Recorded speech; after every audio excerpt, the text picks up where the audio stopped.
Miarabantsika rehetra amin'ny anaran'i Jesosy Kristy tompo amin'izao marain'izao. Miarabanao ihany koa noho izao fatratraranao ny fetin'ny Paska izao. Paska izay fantserovantsika voalohany indrindra ny fiakaran'i Jesosy Kristy tamin'ny maty. Androany dia andao aloha hiara hivavaka isika alohan'ny mba hifampahirizantsika kely. Ry Jehovah Andriamanitra io, rainy amin'ny anaran'i Jesosy Kristy tompo anao. Fisaorana lehibe tokoa no atolotrainao satria mbola isan'ny atao hivelonay izay mianakavy. Ary ankehitriny dia faly izay satria tanteraka tokoa zao andro fahatserovana ny akaran'i Jesosy tany aminao zao dia mifaly ihany koa izay satria mampatsiahy ianao ny Paska ho an'ny tenanay ihany koa.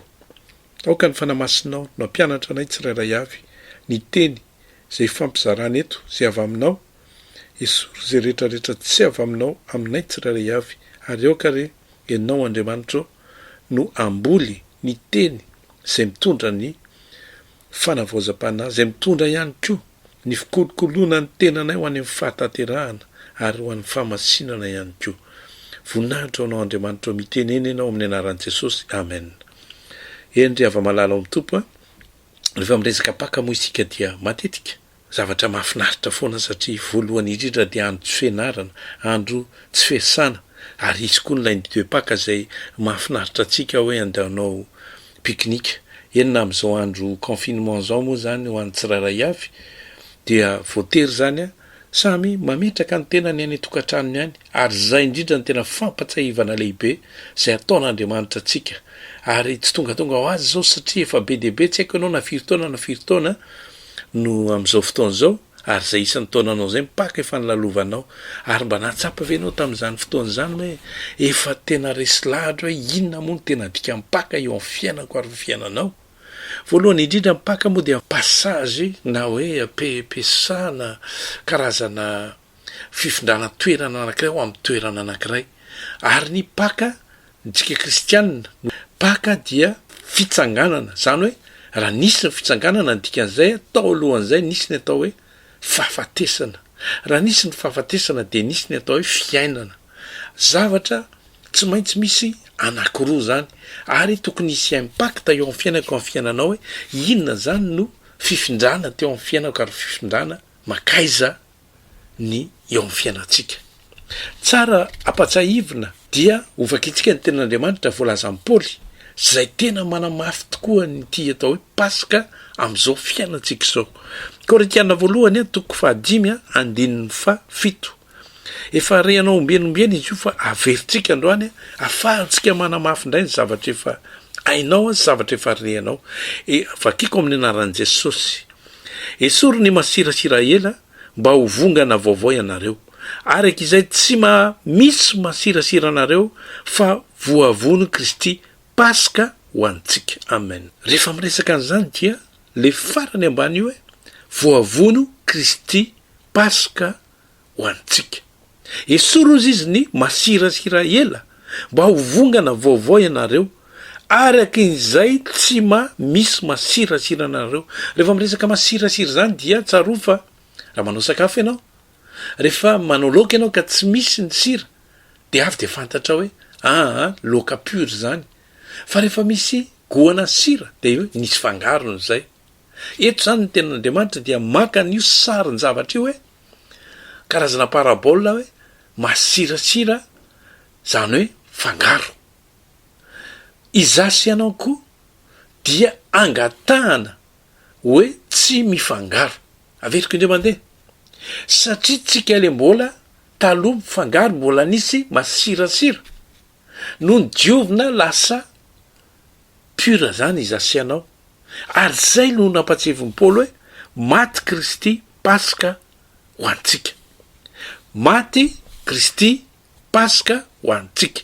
Rehefa maty zany Kristy, ny tena Paska ozy dia hoe ny fitsanganana, résurrection, ny fitsanganana amin'ny maty. Fa eto Paoly dia milaza hoe Paska ho anareo dia maty Kristy.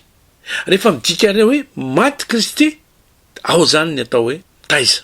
Naninona fa maninona ny maty izy dia miverina ny tantara hoe maty teo amin'ny hazo fijaliana. Rehefa midika teo amin'ny hazo fijaliana dia tsy teo foana izy akory, fa nalevina izy.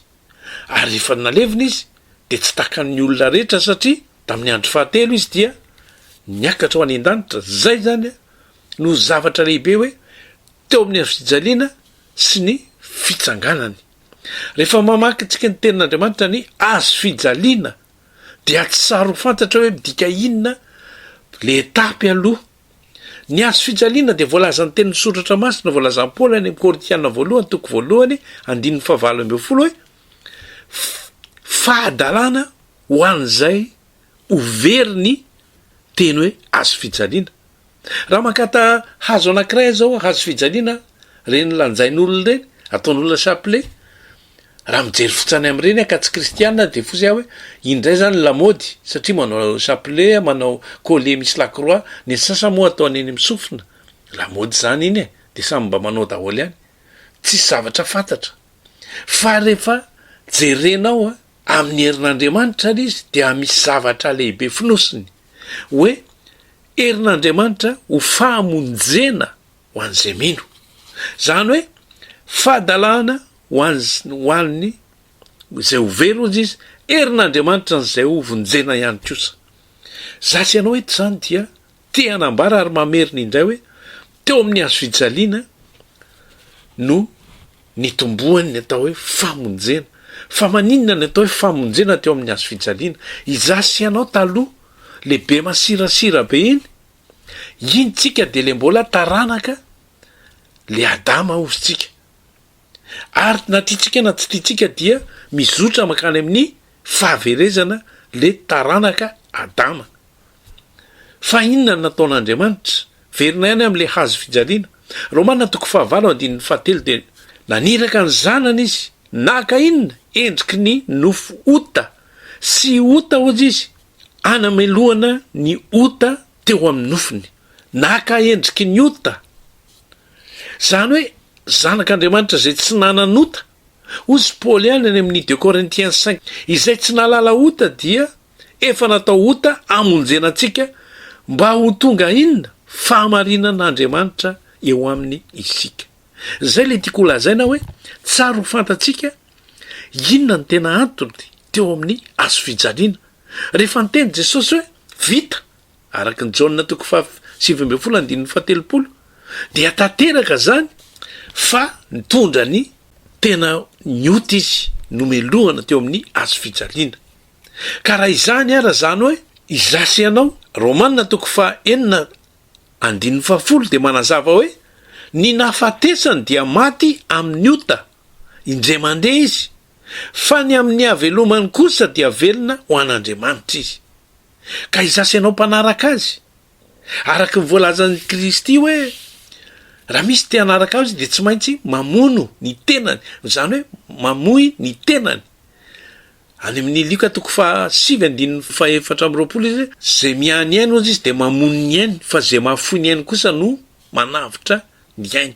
Zany hoe izasy ianao raha ohatra ka nandray an' Jesosy dia nanaiky azy, dia voalazan'ny tenin'Andriamanitra hoe nampiraisina tamin'ny fahafatesana isika dia ho taka azy koa ny fivelomantsika, ny fahavelomantsika. Romana 9:5-9 dia milaza hoe nombohana teo amin'ny hazo fijaliana le toetra tsika taloha mba hanimbana tsy hanompotsika ota intsony. Rehefa zavatra nombohana ozy dia miteraka ny atao hoe fahafatesana. Rehefa zavatra novonoana dia tsy tokony ho velomina intsony. Romana 5:9 dia milaza hoe zay efa maty dia afaka tamin'ny ota. Ankehitriny ary ianao, tonga ny fotoana fankalazantsika ny Paka. Rehefa tonga ny fotoana ankalazantsika ny Paka dia evelantsika le fisainana hoe ny antony Paka dia fety, fanaovana akanjo tsara, fisehoana ny ampiangonana, atao hitan'ny olona hoe iny afaty miangona. Tsy zay intsony, fa le Paka raiso hoanao. Mahatsara zavatra ozy ihany confinement satria eo ianao zany mandinika ny tenanao hoe tena tanteraka tamiko ve ny Paka. Ozy ny tenin'ny soratra masina hoe Romana 9:12 raha natao afaka tamin'ny ota ianareo ozy izy ka efa tonga mpanompon'Andriamanitra dia manana ny vokatrareo ho amin'ny fahamasinana, ary ny farany ozy dia fiainana mandrakizay. Izay nge mahatonga ny Paoly de Korintiana 1:5-7 hoe aoka isika anao andro firavravona le am'zao andro zao zany zao fankalazantsika ny pasika zao zany tsy amin'ny masirasira ela satria tsika lefa nomboatsika teo amin'ny azo fijaliana niaraka tamin'i Jesosy ilay toetsika taloha le mifangaroaro na amin'ny masirasira lolopozy izy na amin'ny masirasira lolopozy sy ny faratsiana fa amin'ny nofo tsy misy masirasira dia ny fahadiovam-po sy ny fahamarinana. Inona ny anton'izany rehetra zany? Nafinaritra mihitsy le mihaino any tenin'ny Paoly le hoe rehefa natao afaka tamin'ny ota ianareo ka efa tonga mpanompon'Andriamanitra dia manana mivokatrareo amin'ny fahamasinana ary ny farany ozy izy dia fiainana mandrakizay le voalazantsika tamin'ny Romanina 6:22 teo fa maninona ny hoe manana vokatra ny fahamasinana ary ny farany dia fiainana mandrakizay. Isaia dia naminany anio Isaia 35:8 dia milaza hoe isy lalambe anozy izy voavoatra dia lalan'ny fahamasinana tsy mba handeha ao zay tsy mba madio. Zany re ava-malala ny antony hoe ankehitriny zasy ianao dia mila mamokatra ny atao hoe fahamasinana ary le fahamasinana tsy hoe androany mankalaza n'ity pasika ity ihany, mankalaza n'ity pasika ity no andeha anao metimety anao fitafy mendrika ivelany daholo zany fa voalazan'i Jesosy tany amin'ny Luka 1:5-7 amin'ny fahamasinana sy ny fahamarinana no anatrehantsika amin'ny andro rehetra eo anatrehany iainantsika.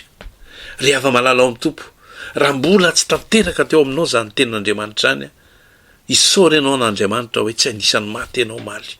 Misaora ianao Andriamanitra satria mbola afaka nandrehan'izany teny zany. Misaora ianao Andriamanitra satria mbola tia ny hovonjena ianao. Misaora an'Andriamanitra satria tia ny ahitsy ianao satria zany no sitrapon'Andriamanitra atonga anao anompo azy tsy amin'ny masirasira ela fa matsiaro isan'andro hoe maty pasika ho anao Jesosy ary namindra anao. Ary zay mahatonga ny Paoly milaza amin'ny Kolosianina 1:12 ka hatramin'ny 13 zay milaza hoe isaorana ny Andriamanitra raitsika zay nampamendrika atsika anana anjara amin'ny lovan'ny olo-masina eo amin'ny mazava sady nanafaka antsika tamin'ny fahefany maizina namindra atsika ho amin'ny fanjakan'ny zanany malalany. Amen. Voninahitra an'Andriamanitra atsika kosa ny fiadanany mirary fety sambatra ho anao ary asadiny mihitsy ny zavatra nresantsika teo. Amen.